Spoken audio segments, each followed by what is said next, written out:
عرض کیا یا رسول اللہ آپ بوڑھے ہو گئے، شاید داڑھی مبارک کے کچھ بال سفید تھے، اس پر ان کی نظر پڑی، تو انہوں نے کہا کہ یا رسول اللہ آپ بوڑھے ہو گئے۔ جواباً حضور ارشاد فرماتے ہیں تم کیا سمجھتے ہو میں اپنی عمر کی وجہ سے بوڑھا ہوا ہوں؟ نہیں، میں اپنی عمر کی وجہ سے بوڑھا نہیں ہوا، مجھے قرآن کی ان صورتوں کی تلاوت نے بوڑھا کیا ہے جن صورتوں میں قیامت کی ہولناکیوں کا ذکر ہے۔ جب میں ان صورتوں کو پڑھتا ہوں تو میرے وجود پہ ایک ایسی کیفیت طاری ہوتی ہے جس میں قیامت کی خوفناکی اور ہولناکی کا تذکرہ ہے۔ اس کیفیت کے زیر اثر میرے بالوں میں سفیدی نہیں ہے، عمر کی وجہ سے نہیں ہے۔ یہ حدیث میں نے اس لیے سنائی، بہت خوبصورت انداز میں محترم جناب عصمت رضا بھاگلپوری صاحب کے حوالے سے کلام روشنی ناقے، لیکن سننے کا انداز یہ ہونا چاہیے کہ جس شعر میں جو معانی یا جو مفاہیم ہے وہ کیفیت ہمارے اوپر تعلیم ہے، نہ یہ کہ سرکار وہ شعر پڑھا جا رہا ہے اللہ کیا جہنم اپنی سرد ہوگا، اور اس مسئلے پر بھی ہم مسکرا رہے ہوتے ہیں، تو اس سے بڑا عالمیہ اور اس سے بڑے افسوس کی بات ہے۔ پیغمبر جن کے صدقے میں ساری کائنات بنی، بلکہ ان کے بعد جو بھی جنت میں جائے گا وہ پیغمبر کی شفاعت سے جائے گا، سفارش سے جائے گا۔ ان کا خود عالم یہ ہے کہ جب قیامت کی ہولناکیوں کا تذکرہ ہوتا ہے آیتوں میں اور صورتوں میں تو وجود پہ ایسی کیفیت طاری ہوتی ہے کہ بالوں میں سفیدی اور ہم ہیں کہ قیامت کی ہولناکیوں کا بھی تذکرہ ہو اور دل میں رقت پیدا نہ ہو، خشیت پیدا نہ ہو، خوف پیدا نہ ہو، اس کا مطلب یہ ہے کہ ایمان کی شمع بجھتی ہوئی ہے۔ تو میں بہت معذرت کے ساتھ عرض کروں کہ کلام سنتے وقت اشعار کے معانی کی غور کیا کریں، اس کا مفہوم کیا ہے اور اس کا مطلب کیا ہے۔ دیکھیے عام آدمی کی میں بات نہیں کر رہا ہوں، ان سے ہمیں کوئی شکایت نہیں ہے، خاص شکایت ہے۔ عام آدمی تو اس طرح کی بھی باتیں سنتا ہے کہ جہنم میں ڈال دیا جائے گا تو ہوتا تھا، ماشاء اللہ سبحان اللہ۔ تو میں عام کی بات نہیں کر رہا ہوں، خواص کی بات ہے۔ تو ہمیں اپنے رویے میں تبدیلی لانے کی ضرورت ہے۔ بے شک بہت اچھا۔ حدیث پڑھی ہے، پہلے اس کو سن لیجیے، پھر آیات کی روشنی میں کچھ باتیں آپ سے عرض کروں گا۔ موقع اور مناسبت آپ کے علم میں ہے کہ یہ رسالہ کا جلسہ ہے۔ میں بغیر کسی رسمی جملوں کے اپنے موضوع پہ رہتا ہوں، ان کا شکریہ ان کا شکریہ، رسمی جملے ہیں ضیاء وقت۔ اللہ کے نبی فرماتے ہیں یاتی علی الناس زمان لا یبقى من الاسلام الا اسم، ان قریب لوگوں پر ایسا زمانہ آنے والا ہے کہ اسلام میں اس کے نام کے علاوہ کچھ بھی باقی نہیں رہ جائے، صرف نام رہ جائے۔ بلکہ میری بات نہیں ہے، آمنہ کے لال کی زبان مبارک سے یہ بات نکل رہی ہے، ان قریب وہ زمانہ آنے والا ہے کہ اسلام میں اس کے نام کے علاوہ کچھ بھی باقی نہیں ہے۔ تو جو ایک مصرع ہے نا کہ نام ہی نام ہے جو کچھ ہے حقیقت کے ساتھ، تو نام ہی رہ جائے گا۔ ہمارا نام ہے مسلمانوں جیسا، آپ کا نام ہے مسلمانوں جیسا، اور میں معافی کے ساتھ عرض کروں ہم مسلمان بھی محض اس لیے ہے کہ مسلمان کے گھر میں پیدا ہوئے۔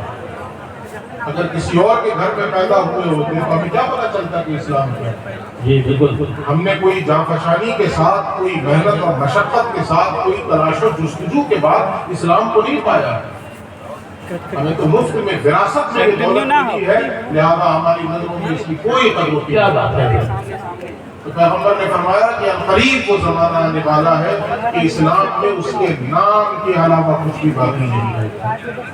اور آگے فرماتے ہیں وَلَا يَبْقَى مِنَ الْقُرْآنِ إِلَّا رَسْمُهُ، اور قرآن میں اس کی تحریر کے علاوہ کچھ بھی باقی نہیں ہے۔ قرآن ہے میرے سامنے، اپنی اصل حالت میں موجود ہے، جیسا اللہ نے اپنے حبیب مکرم صلی اللہ علیہ وآلہ وسلم پہ نازل فرمایا تھا، من عن اسی شکل میں ہمارے سامنے۔ وہ تحریر تو ہے کہ کیا قرآن سے ہمارا رشتہ بھی ہے؟ قرآن سے ہمارا تعلق بھی ہے؟ کیا قرآن کا کوئی رول ہماری عملی زندگی میں بھی ہے، ہماری گھریلو زندگی میں بھی ہے، ہماری داخلی اور خارجی زندگی میں بھی ہے؟ نتھنگ، کچھ بھی نہیں، کوئی رول نہیں، کوئی رشتہ نہیں۔ قرآن سے ہمارا رشتہ صرف دو جگہ اس وقت رہ گیا ہے، تو معذرت کے ساتھ ہے، صرف دو جگہ، ایک بیٹی کو جہیز میں دینے کے لیے، بیٹی کو جہیز میں دینے کے لیے محلے کی مسجد کے امام صاحب سے جب جہیز کی فہرست تیار کرواتے ہیں تو تاکیداً یہ کہتے ہیں کہ پہلے نمبر پہ قرآن شریف لکھیں، کیونکہ ہمارا رشتہ صرف وہی رہ گیا۔ اور یہ بھی معافی کے ساتھ عرض کرو، اس بیٹی کو جہیز میں قرآن دیتے ہیں جس کو ہم نے قرآن پڑھنا سکھایا نہیں۔ یہ بھی یہ باتیں ہنسنے کے لیے، رونے کی نہیں، ہم اس بیٹی کو قرآن جہیز میں دے رہے ہیں جسے ہم نے پڑھنا سکھایا ہی نہیں۔ جو بچیاں مرتدہ ہو گئی ہیں، میں ان کی بات نہیں کر رہا ہوں، جو ایسے مسلم گھرانوں میں زندگی گزار رہی ہیں، ان کے بارے میں سوچئے کہ کیا انہیں قرآن پڑھنا آتا ہے؟ میں اکثر یہ کہتا ہوں، اتنا بڑا مجمع ہے، یہ علماء کا ایک جمع غفیر ہے، مجھے بتائیے پنجاب کے علاوہ بھی سکھ کمیونٹی کے لوگ پائے جاتے ہیں کہ نہیں؟ سکھ کمیونٹی کے لوگ بھی پائے جاتے ہیں، پنجاب کے علاوہ بھی پائے جاتے ہیں کہ نہیں؟ آپ شاید جموئی اور جھاجھا اور دیگر اطراف میں چلے جائیے تو وہاں بھی سکھ ملیں گے آپ کو۔ جی ہیں، ان کے کاروبار ہیں، ان کی دکانیں ہیں، وہ پنجابی جانتے ہیں کہ نہیں؟ 100% جانتے ہیں، وہ آپس میں پنجابی زبان میں بولتے ہیں۔ وہ دنیا کے کسی خطے میں پیدا ہو، امریکہ میں پیدا ہونے والا سکھ انگریزی تو جانتا ہے لیکن اس سے پہلے پنجابی سیکھتا ہے، اور اس کے پیرنٹس، اس کے گارجین اسے سکھاتے ہیں۔ کیوں؟